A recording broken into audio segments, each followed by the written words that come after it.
billionaire that colonizes Mars, and there's a prisoner exchange program, and so they send this group of prisoners to Mars, and it's about a young woman who finds belonging on this planet, and she's Native American. This book is due to my editor on the 20th. I wrote it, I feel it's very terrible, but the editor said you just have to show me, like just show me what you've got, and so that's where I'm at with that one. But you know, I just make the covers and put them on my website because it feels good, you know, to feel like you're being productive.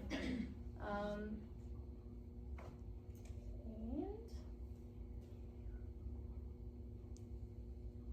so for inspiration, and I put these because I'm from Australia, you can probably hear. Reading it, so I get inspired by reading across different genres. So at the moment I'm reading Beckett's collection of short plays. When ideas come, I have a Google Doc and I have the app on my phone, and so I add the ideas as soon as they come. Like read the news, just things that are happening in my environment, and just my own curiosity. Oh, and I read books on writing. So one of the best books, especially if anyone's writing a memoir, is this one, Writing Creativity and Soul by Sue Monk Kidd. So she's the author of A Secret Life of Bees, and it's brilliant actually. So I would encourage anyone who wants to write memoir to look at that. A little bit about my process. So I make really tiny micro goals for myself now. So 30 minutes a day, instead of like 2,000 words, because when I was writing one of my books, I wrote 100 pages where I was just get 2,000 words out a day.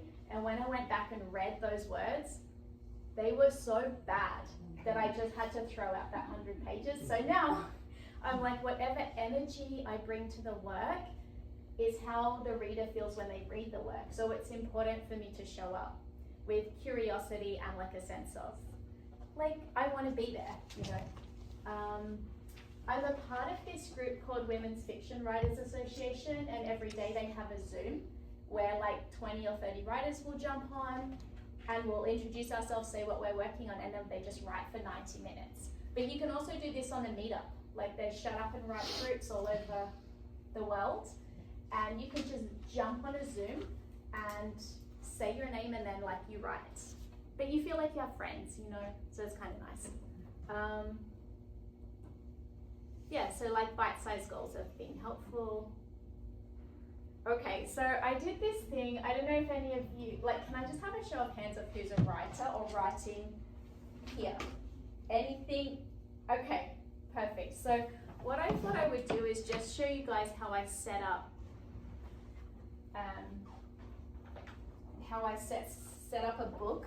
So a couple of years ago, I did a course with a New York attorney who became a ghostwriter. And so he charges like $90,000 to write a book for somebody. And this is how he does it. So I just wanted to show you guys because I've taken, I started doing this the way that he does it. And so I'm just going to show you on this novel.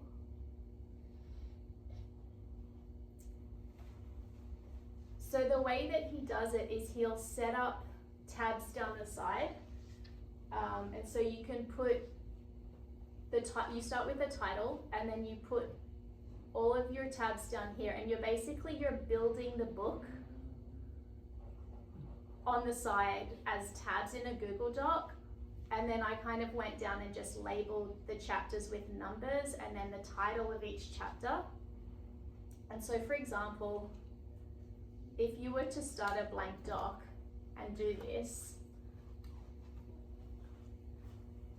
Oh, is this interesting? Because if you guys are like, I'm about to fall asleep, like just put your hand up if you're like engaged, because, okay. Well, I'm sorry, it ties in, our goal is to write another anthology. Oh, cool, okay. And we're gonna do it ourselves. So we're gonna use, not to the point of abuse, this gal, so. And I will say, I've been bragging about Google Docs and everything Google related since we got here. So I think this is a great way to show the benefits and how they work. This is Troy, our official tech guy, who's And, working and on our I'm website. shooting here, That's so. right.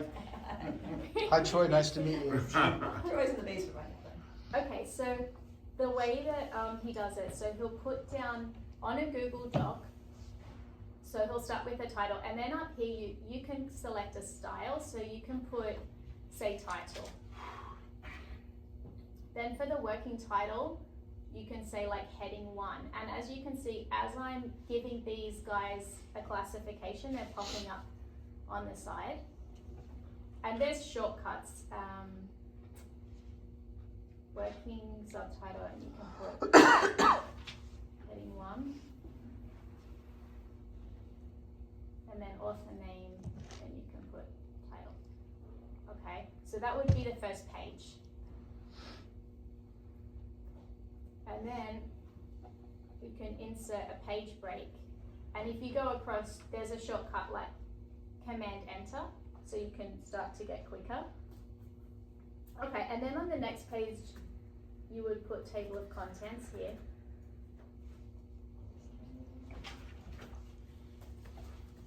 Praise for the book.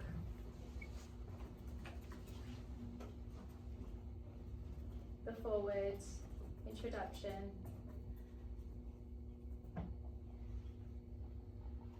Okay, and then I'm just going to keep going. Part 1, chapter 1. So he did it for non-fiction, okay? But if you're doing it for fiction, you wouldn't put part 1. Probably you could put act 1, chapter 2, chapter 3. Okay, so table of contents. You could put heading 1. Praise, and then these would be smaller, so these next 3 would be heading, we would do heading 3, and see how they're now indented. And then I'm going to show you how this is actually going to benefit you, okay? And then what you would do is you would put a page break between each of these, so you could either do that this way, insert break, or I could say Command Enter. And so then you're going to separate everything onto a different page. And what this does is it's going to make it really easy to navigate your book, because as you know, when you're writing a 350-page novel or even like a 100-page memoir, you can get lost in it. So trying to find your place it can be hard, you know? And so now you're flicking between, you're going between the pages much more easily. And then when it comes to the chapters, so for part 1, I might say now heading 4. And then for each of the chapters, I would do heading 5. And I don't want it to be in red, so I'll make this black. And then I think there's an option down here to save as my default styles. I think this will work. Chapter 2. Okay, I did this before, but I can't remember how. And chapter.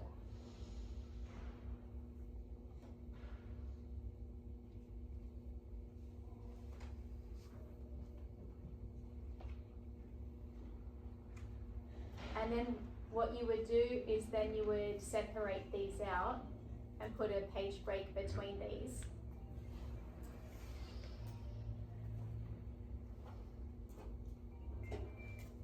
Okay, and so now you can flick through the chapters really easily. And if you name the chapters, like what the chapter is about, you're going to be able to flick through. And so I think when I did mine, I think I just looked in the back of a John Grisham novel to see how many chapters. He had like 54 chapters. So I think I just made 54 chapters down the side. But it feels like then you have a book already. And now you're just filling in the sections. So it's not as intimidating. When I wrote the memoir, I actually went down and I named each chapter about what I wanted to write about. like a memory from my childhood. I'm like, I want to write about that memory and that memory and that memory. And so I built the book, the chapters that way, and it was kind of done before it was done. So it's much more achievable. Oh, and then at the end, I'll just complete this part because it's kind of nice. So once you have all your chapters, And it's nice that you don't have to do it in chronological order, you can jump around. exactly, yeah, because you want to write what you're excited about to write next. You don't want to have to write, you don't want to be slogging this out. You want to enjoy the process. And then you could put acknowledgements where you thank everybody and about the author. And they would be heading 3.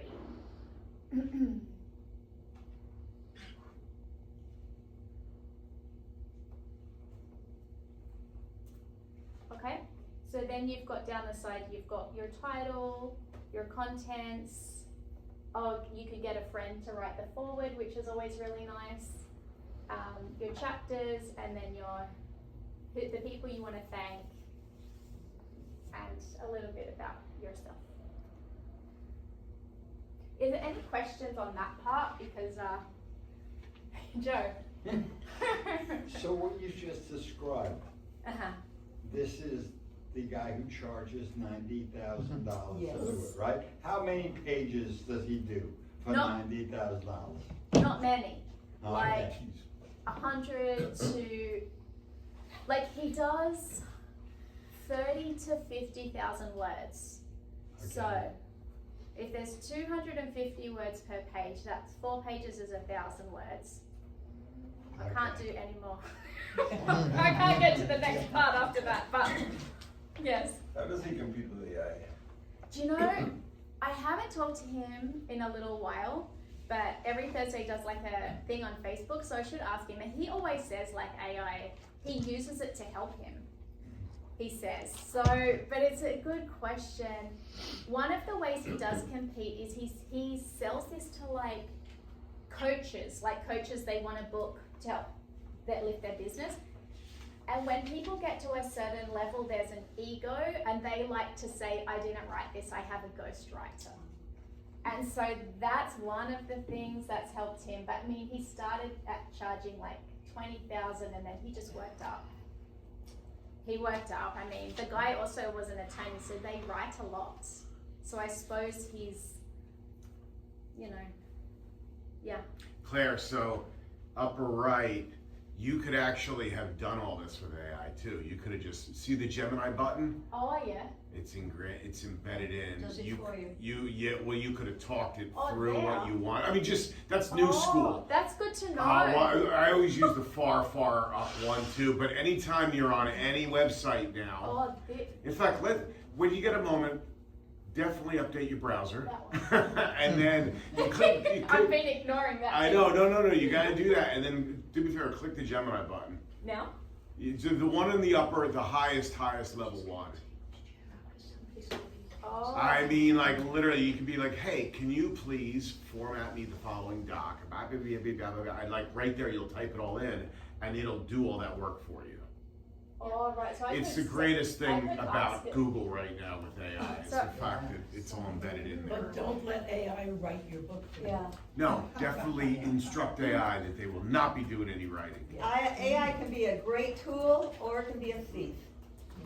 So you Let's see have if to it be works. careful of both, yeah. Or know how to manipulate both. And you know that if it doesn't work, I'm just gonna say it's because you didn't update your browser yet. You know, I'm just gonna like fall back on that, so. And could I just add, I've been asked to turn a novel about Winston Churchill into a film, and it did it for me much quicker than I would have done. Of course, I've still got to go through and check and change, but it took about 3 weeks out of my life that I could get back to writing the other book I'm supposed to be writing. So anybody who's anticipating your novel has, and the same, it can make cartoons for children's, for selling to networks who want cartoons for kids, because they're hungry. They're hungry for children's books like yours. Well, the good news is there's a big pushback in 2026 so far about anything other than AI automation. because people are starting to see the videos look fake and people starting to see Yeah. the stories Oh, aren't real. yeah. People want people who, Right. but when it's like mundane tasks like setting up a structure, they want AI. So that's kind of the way the world's starting to go right now. It's changing week by week. But. Can I point out what's happening right here and now is what Southwest Manuscripters is basically all about. To help writers, exchange knowledge, exchange skills, and finally be able to get out there and have something published, get with our anthology or whatever. So this whole conversation and presentation is so exemplary of what Southwest Manuscripters is about. Oh, good. I'm glad. I have to thank Debbie because I sent her my original presentation. She said it's all about you. I was like, I shall make some changes because it's all your life story. Yes, did you want to, can you? Yeah. So I used it to add, but now it. Let's fool with that later, because Okay. you would have to fool with the prompts to kick it Oh, over okay, now, okay, yeah, I need a better. Definitely not prompt. something we want to do in real time, sorry. So I've taken like a few courses since 2019 and it's a good way to like give yourself a deadline, get motivated, like meet new people. So I did playwriting one in New York. I got mentored by Donna Katz who won the Kaufman Award in 2020 I think. I took a bunch at UCLA screenwriting and directing. And there's there's a TV writer who started a company called Script Anatomy, and I hired a coach because I moved to LA to get into TV writing, and she said to take this course at Script Anatomy, so I took a few of those. I did a few retreats in New Mexico with the Austin Film Festival. I did an improv, which was fun, at Amy Poehler's company. I took acting at least, although I'm not an actor, I have to say. I mean, I have a lot of respect, but I wanted to direct, so I thought I should act so I know what I'm asking these people to do for me. So I did that, and then there's a company called the Writer Studio. So they were started by a Pulitzer Prize-winning poet, and the quality of the teaching at the Writer Studio is like by far probably the best, because what they do is they take award-winning poetry and fiction, and then they analyze it, and you learn technique. It's all about technique. So every week you write in a different style, a different technique. So I really enjoy that. Also, like, stretches my brain. These are the tools that I use. Grammarly's great. So it just does your grammar. I mean, I know it's proper AI, like teched out with AI now, but like it does heaps for me on grammar. Canva, which you guys probably all know, which you can make flyers, book covers. Reedsy at the top, that's where I found my editor. There's like 2,000 editors from like big publishers on Reedsy. It's really good. Marketplace, and it's not just romance book, like that changes to adventure, all of these things. And then Vellum is like a cool program that you can put your manuscript into, and then you can change like the font and change things. And it also, you can add copyright and add all this stuff. We have Vellum now as a group. Oh, that's good. That's what we hope to use for our post. There's also a program called AutoCrit, and it's a free program, and it does not feed into the hive mind of the AI. It is a contained editing program, and if you upload your manuscript, it will go through it and it will point out grammar, spelling, overuse of adjectives and adverbs, overused words in general, all kinds of things like that, and they'll just highlight them in your manuscript so you can go through and make whatever changes you want. You know, it's still entirely your writing. All it's doing is pointing things out for you. So it's a useful tool. And I find that before you give your manuscript to a professional editor, Yes. which everyone must do, if you put it through AutoCrit, you're taking care of all of the basic grammar and spelling and basic things that you don't want your editor to have to waste their time with when it's something that you can take care Charge you of. more. And yes, and then you're giving a fairly clean manuscript to your professional editor who can give you really concrete suggestions for improving it. So Yeah, that's just one more tool. Auto-crit. Auto-crit. Up there on the left. And as we've got to editing, Claire, you may have something about editing.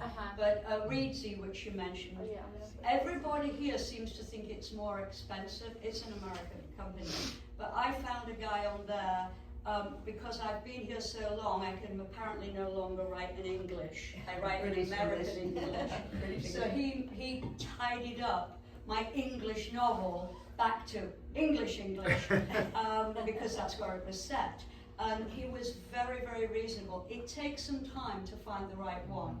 Don't expect an editor to be available, because I went through all the women who did historical fiction, and they all said, yeah, in 5 months, 6 months, 7 months, I can, I have room. But he was really, really good. I'll tell you his name if you're interested.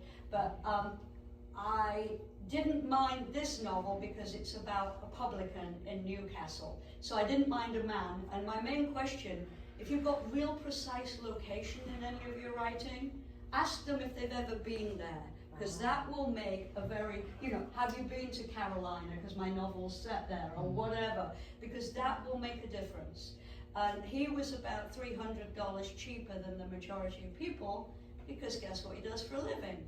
He is an editor, teaches editing at both Manchester and Japan. Oh, wow. So he goes for a few months every year to Japan and teaches them how to edit in English. That's a worldwide person, right? Ask them about themselves. Just don't take the first quote. That's what I found. It took me a long time, but it's worth it. Have you used Reedsy for your edits? Yeah, I was looking, I had criteria, so I wanted someone who was kind, who had worked with the Big Four publishers, and who lived in New York. They were my 3 criteria for my editor. And I found a woman who had worked at the Big Four. She published authors I respected, but she lived in Edinburgh. But she had worked in New York. She was American living in Edinburgh. The opposite to me, right? Right, Yeah. which was perfect because she understands my English where there's a lot of Australian terms. And so the cool thing is you can so that's for editing, and it shows you 1,700 editors on here. If you go to design, if you want a book cover, there's 700. And so you can go through here. For editing, the cool thing is you can pick the genre of your novel. So say you're doing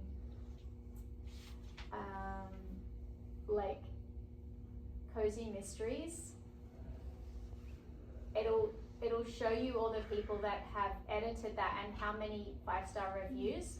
And then you can add them here. So you can add up to 5 professionals. So say this one's got 151. And I would add, you've got to find similar writers to you so you can compare not just your cover, but your writing. And if you're thinking about mystery, if you're Anne Cleese, who does Shetland, and the other one, Vera, her novels are very precisely in a certain genre of mystery. So if you're that kind find those writers that are like you. It took me 2 or 3 years of reading historical novels to find people who had similar background. Yeah. I think Paula, who is children's, you kind of have the same thing. There's tons of children's authors, but with that genre of style, you have to find them, and then maybe, I always be cheeky, write to them and ask who their editor is. Because if they're being successful, they might be out of your pocket range. Editors, that much width between what editors cost. I mean, it's huge. I did a lot of research. Did you find that some of them are just They're really different. Like the lady, expensive beyond? Yeah, the lady that I got, why I chose her was she offered to do a Zoom with me before quoting, instead of just coming back with 2,000, 1,500, which was what I was getting for a developmental. She's like, let's do a Zoom. And so then I got to see, do I like her? Do we click? And then we went forward. And so when you find people you like, you can add them here, you can add 5, and then you can click request quotes. And I think to request a quote, you need to put your information in, introduce your project, put your book details, and put a sample of your work, because then they get to read some pages and they can decide, does this feel like a good fit for me? Could I do this justice? Right, okay. I went through about 25 people. I was surprised how many people I had to write to. Yeah. And a lot of editors will do a sample edit of the first several pages so you can see how they work. Right, yeah. And so there's like a developmental, which is like, is the story working? And then there's like more in-depth stuff. And it's the same for covers, like there's some really cool artists on here, so I think, yeah. I think it's a good 100 story. covers is one of the cheapest and apparently best. I haven't used them, but they're much, much cheaper than Reedsy. 100 as in the numbers covers. But they've got about the best price at the moment. How long that will last as they get bigger, who knows? Are you familiar with them, Ken? No, I Yeah. had an artist in the UK who did that. Right, yeah. Oh, yeah. Yeah, I use a Feels lady, like- she lives the country next to the Ukraine, and she is about 10 times cheaper than anybody in America, because we have such expensive way of living is expensive here, so often it will be cheaper to connect with another writer. A British historical writer gave me DD Books. She does women's memoir, anything in that genre. If you're a thriller writer, she's probably not for you, but she's very good at period, and she doesn't charge you every change. She's fabulous. So Awesome. there's one for you people writing romance. She does a lot of romance or historical women, or and she is. I'll have it to you by Friday. It's always Thursday when she sends it to you. So if you need your cover quickly, it's Okay. good. Okay, Who cool. did your cover? No, I just did them on Canva. Oh, okay. Yeah, but I made so many, and so then I finally, Yeah. and then I started She's sending. also an artist. I mean, visual artist is Claire, so she has many skills. Okay, so I did a little guide to self-publishing. So write it, then find an editor you trust. I mean, that was probably the most terrifying part, is sending it to someone. Like, I really had a bit of a meltdown. I'm like, I don't want to show it to her. It was terrifying, surprisingly. But I just took a chance and sent it to her, and she was lovely. They'll come back with changes, so I made the changes, and then I selected 10, like maybe I selected 18 friends who I trusted, and I asked them, will you read this and write me a blurb, like a review? And so they came back, maybe 12 came back with a review,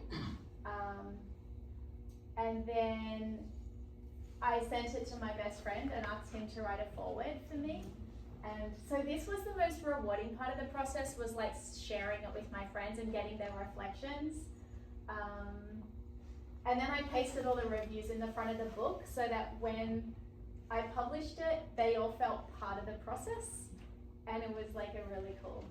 And I think the most interesting thing with memoir is sometimes it's not in the reviews, but in the communication you have outside of that. And I wanted to share, I was like, is this a bit much? But I'll share it because I think it's important. But so my longest friend, so we met in the 5th grade, she sent me this email. She said, oh Claire, I had no idea. I knew some of what you told me, but not to the extent written. I hope to see this published. This book will give you the release you are needing. Proud of you. I wish you told me all this. I always loved you like family. I knew you were hurting but could not pinpoint why. I'm glad you've been getting help dealing with your life and getting at peace with it. Please keep your heart full and find love again when you are ready. I love the way you write. You certainly have a way with words. From meeting you at age 11, I just liked you. I'm getting emotional now. You were kind and loving, never forgotten that. You were just a joy to be around. And you never made fun of me or made me feel excluded because I was a socially mute person. I had crippling anxiety. I couldn't talk in a social situation, and school was hell. But around certain people I felt safe with, I could talk, and you were one of them. I felt safe with you. Always here for you. I look forward to reading all your future books. Go for it and produce beautiful words, my friend. And so I had no idea. Like, I'm 40, we're both 45 now. I had no idea she had anxiety. And so literally from me sharing this, she shared this about herself. And it's kind of wild that you can know someone for so long and not know what they were going through, you know. And so I think that this was the greatest gift from the book, is getting to know my friends better. And so I think a lot of you already know this, but just the difference between memoir and autobiography. Memoir is about a theme of your life. So it could be your childhood, it could be, Isabella Lante wrote one about being a woman, so that was the theme. It could be, like Agassi wrote one about tennis, you know. So just a theme of your life, so not your life story, and then that way you're cherry picking the memories that are in line with that. I wrote this to kind of see the big picture of my past, not just the darkness, but like the light. And it gave me an opportunity to go back into memories and see things I hadn't seen before. So that was like the coolest experience. Like, some people are gonna be mean, okay? I'm just gonna put that out there. Like, people will get triggered. So I had a friend, I do love this person, but she was just triggered because I write fast and she lashed out. And it was a bit rough. So I'm just putting that out there because everybody's got their own stuff that they're working through. And sometimes people, but it's not about you, you know, it's about the other person. So you kind of lost a friend, but these things happen. So find an editor you can trust. Oh, and I just kept rewriting this memoir. I wrote it like 3 times and I'm like, it's too jaded, and I just kept throwing it out until I got to a place where I could write about it with some distance. And I think I've gone on a really long time, so I'll probably just wrap it up, but... Well, we want to give you time. Just for Books are for questions? sale also. Books are for sale. Yes. So here, I'm going to say it. Yeah. Here's her book, if you'd like to. You haven't spoken about Australia yet. And You you're can right. read about it. You can find it in here. It's in paperback and hardback, and she'll be at the table to sign them if you'd like. I think memoirs are one of the hardest things to write because they're very, very personal. I can hide behind my characters, but people like Kim here, who writes about real life when she was doing photography and Real people. real people. But I fictionalize it because it gives me room to use my imagination Right. and to invent And Claire with And the not get memoir, it's you know, I mean, basically I take the knives out every week and put them in my cutlery drawer when people don't like it. You know, you just got to get tough. Not everybody's going to like your books because we all in here have our personal taste, right? And it comes down to that, and just don't worry about it. You'll always have friends with Jerry here. You can always come in on a weekend and moan and groan, right? But have you said what age you moved to England and what all the steps were? Did I miss that? No, I didn't say that. Tell us about why Well, the what is We want to hear about the presentation, Claire what you behind the prepare. Claire. The Claire you're hiding. Hidden for a reason. Yeah. Claire, come up underneath the table. I was born in Australia, and then I moved to London when I was 30. So I moved to London 2010 and lived there for 5 years, and then moved to the US. But this book is like just about age 4 to 11. It was like enough. So in that time, I kind of moved out into the country, like 7 hours inland. There's nothing there in Australia. It's like the bush, we say, but you would say maybe the forest. So yeah, it's just like the outback. It's okay, just walk. So it's kind of the time that I spent, in hiding, I would say. Yeah. So that's the book. It's like, if you would like to support, it's $10 for this one and $15 for the hardcover. 10 and 15, I think so. Are there any questions? When you moved to London, did they know you weren't British? Yes, I thought about it constantly. They were living. Did they know you were British? Is that what you said? British. I got reprimanded and told to talk properly. Oh my God. In British English, can't tell. in I think England they can Australians tell are what British. section of the country you're from. Yeah. I mean, there's also, within England, different classes, and then the dialect changes, you know, from the wharfies to like To like me, I come from Yorkshire. But it goes both ways. The Aussies, how they feel about the British, and they speak. So you know, it's like. Did you change your voice a lot, Claire? because I had a sales job and I was on the phone all day. You picked it. I had to. They would say on the phone, "Can you talk properly?" Oh. So I changed how I talked. Oh. And do you feel you're picking up American now? Well, I had to relearn to say my name. In your writing? Because at Starbucks, they never understood me. So they're like, "What's your name, Clay?" Yeah. I'm like, "Claire." In Australia, I would say Claire, because that's how we say it, Claire, but I have to say Claire. And so with the R, it's overpronounced. It Then sounds you gotta start fun. talking proper now. I have to start talking proper. So now I just sound like someone everywhere. What do we read, Yeah. Liz?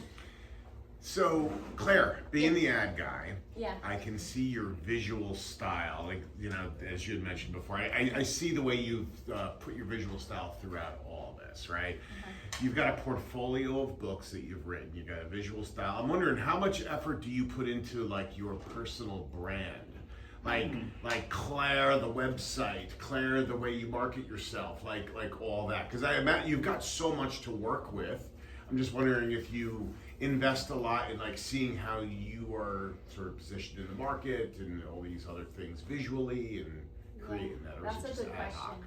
I mean, I started 6 businesses in the last 8 months, so I keep rebranding myself. Oh, gotcha, And then yeah. I'm like, I think what I'm meant to be doing is writing. And so I don't put much effort into branding myself as a writer. I've got so yeah, it's a good question, and I probably would. Pop it into AI and say rebrand Claire. They give you ideas. Well, so to add to that, so, you know, it's interesting because you have had these other businesses and now you're focused on writing. So there is, like, I've been at this inflection point where I have a foot in each world. Oh yeah. And yet, like, I definitely have a heavier foot in the work world because I got a family and I gotta make money, right? Yeah. So, it's interesting. Do you see yourself saying, you know, I'm gonna stay in both worlds, or you know what? Here comes Claire the writer, and that's who I'm gonna be as I go out to the world from here on in. I feel like it's so funny. I was having a conversation with a friend on the way here, and it's making the commitment, you know, to go after it and not taking another corporate job, which is like, sometimes I see the money and I'm like, I want the security of a lot of money. No, I found a very nice house I want to buy, but then what's fulfilling is becoming more important. So it's just finding this balance of, but then you've got to trust the unknown and have faith. So it's such an interesting place when you come to that, you know. Well, credit to you. Yeah. You've got so much. I've got a blank website, right? It's because I have not stepped heavy into that world. But you've got both your worlds. So I'm sure that when you feel it, Troy, you got I what think- you I think- need, you know? Thank you. Yeah. That actually helps. I think yeah. like she will acknowledge when you get your book out, you start to go, bang, gotta do this, bang, gotta do that, and it just rolls. Would you agree? That people Yeah. need your website, they need this, and it happens, and you can do it because you do this kind of thing much quicker than us. I think somebody had a question over there. Okay. I guess, so you've written the book. Yeah. And it's quote unquote published, you published it yourself, right? Yeah, So yeah. now how are you going to leverage that to sell it? Just off your website? Are you going to call bookstores, or is Yeah. there any little part of that part that you could share with us? So what I realized is once you self-publish, you can't really sell it. You can't.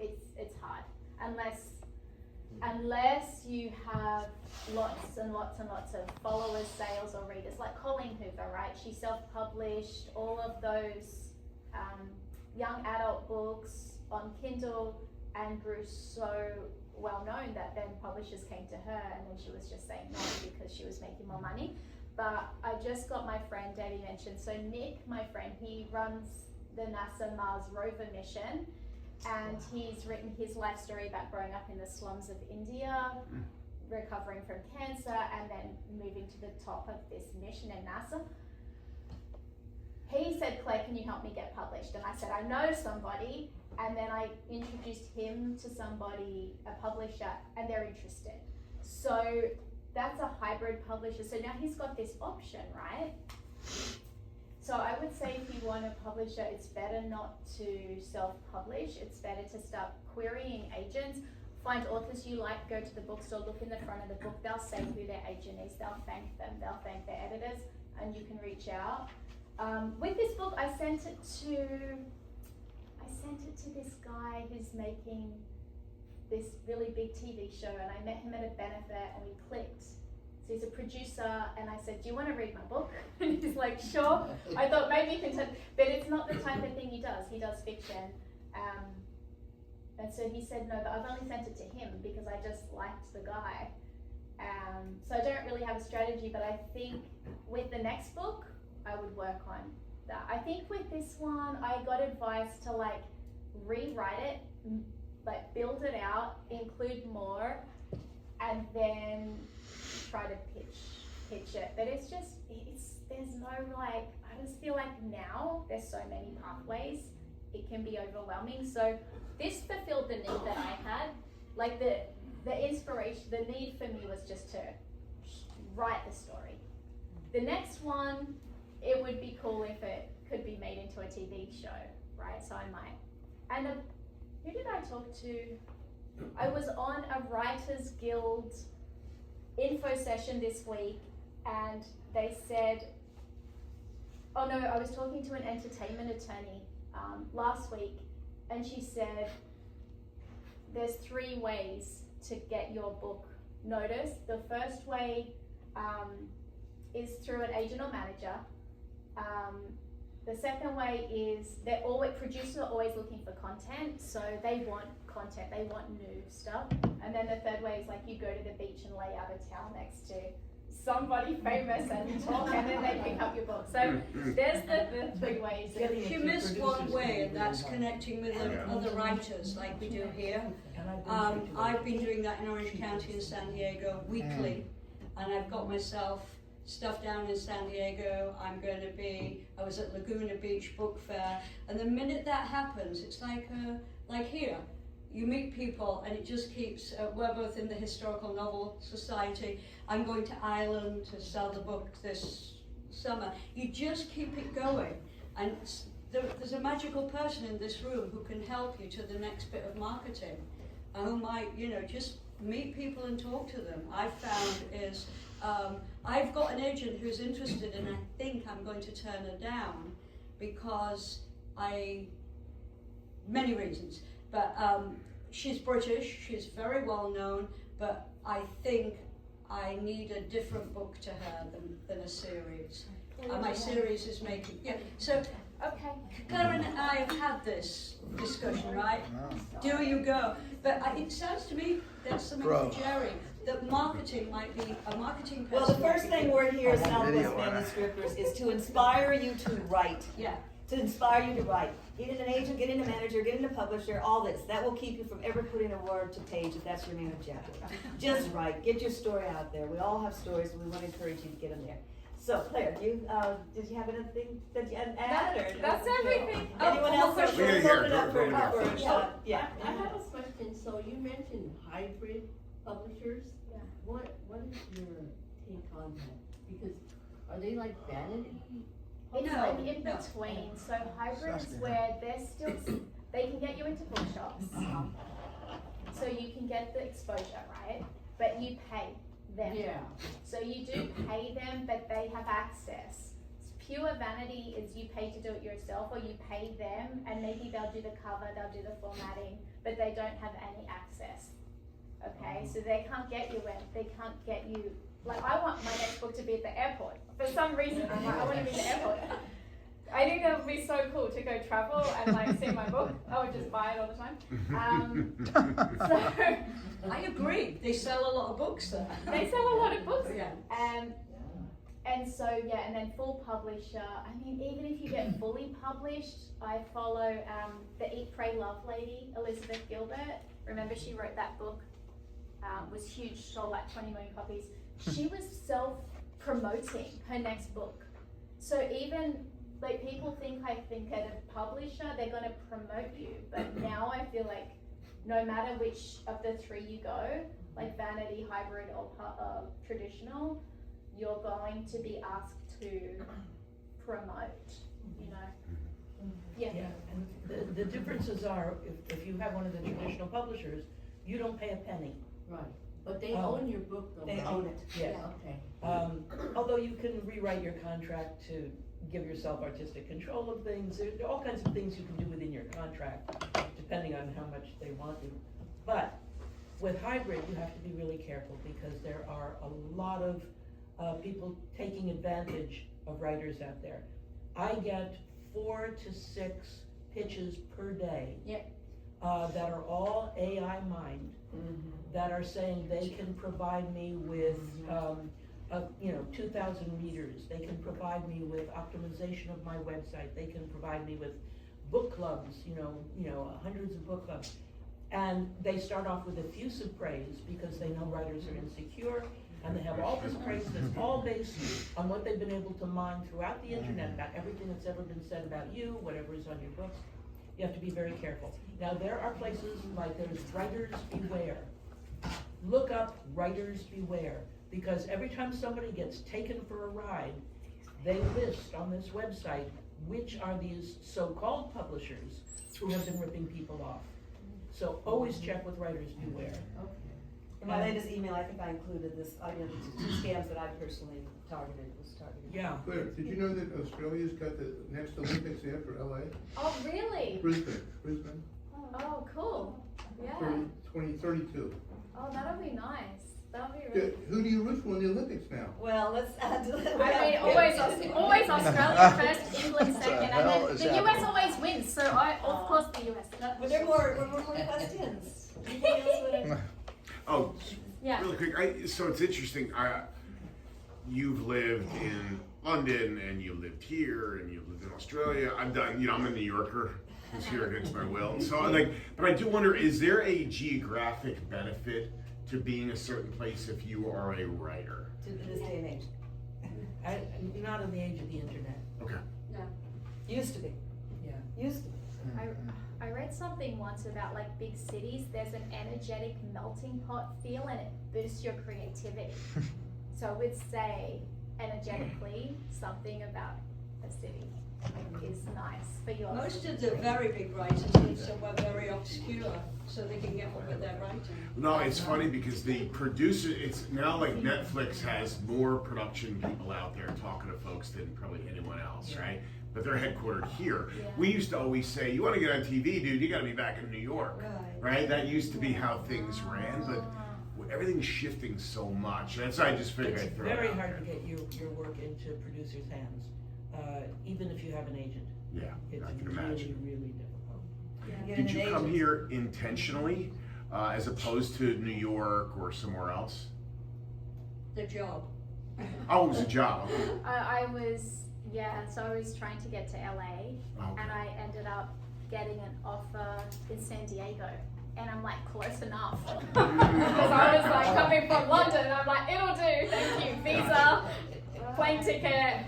I'm like, So the job, because I mean that's why I'm here because of my job, right? Like otherwise I'd have been back in New York. But okay, yeah, that makes sense. that's what got me here. Yeah. But LA is more set up So- for production, Yeah. if you're So interested. in Claire's gonna making go it. outside, hopefully some of you can talk to her and get her book there. Thank you everybody so much. Yes, actually, can we just take a few minutes? Everyone that's new, could you